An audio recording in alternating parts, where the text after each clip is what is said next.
Энэ бол би өдөр бүр нэг л төрлийн мөч татагдана. Нэг л орчин, нэг л хөдөлгөөн, нэг л урсгал.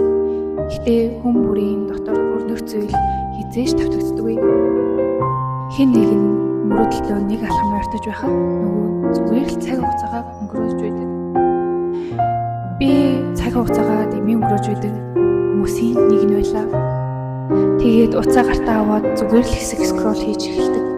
Нэг онлайн шоу, дараагийнх нь гой харагдсан зүйл бүр надад хэрэгтэй юм шиг санагдав. Нэг дараа нь сагсан хийн, дараа нь бодъё гэж өөрийгөө тайвшруулна. Гэхдээ ихэнхдээ бодох хэрэггүй мэт санагддаг. Тэр мөчөд бүх зүйл зөв мэт хөнгөн энгийн өөрийгөө шанаж байгаа юм шиг.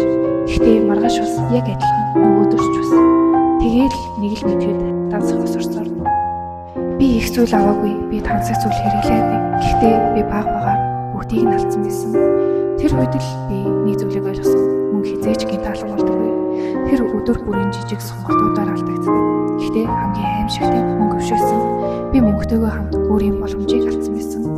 Би ирээдүгөө багаар солиод байсан байж түр зургийн хүслээрээ хүсэл их чанга байдаг. Тэр чамд одоо л аз жаргалтай бай гэж хэлдэг. Энэ чинийх байх ёстой гэж ятгадаг.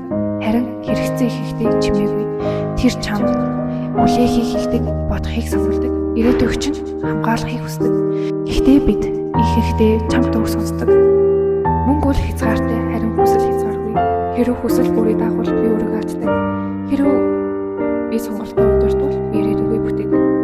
Тиймээс өнөөдрөөс эхлээд би мөнгөө зүгээр зарцуулахгүй. Би өөрийн ирээдүйд хөрөнгө оруулна. Учир нь жинхэнэ алдагдaltaй мөнгө биш, харин анзаарал өнгөрөөсөн боломж гэдэг. Анзаарал өнгөрөөсөн цаг хугацаа.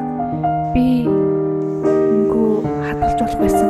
Эсвэл өөрийн хүсэл сонирхолд зарцуулж болох байсан. Тиймээс би өнөөдрөөс мөнгөө хэрэггүй зүйл мөнгө өрхөө байсан. Ундаа авахыг ус авах их мэдлэн.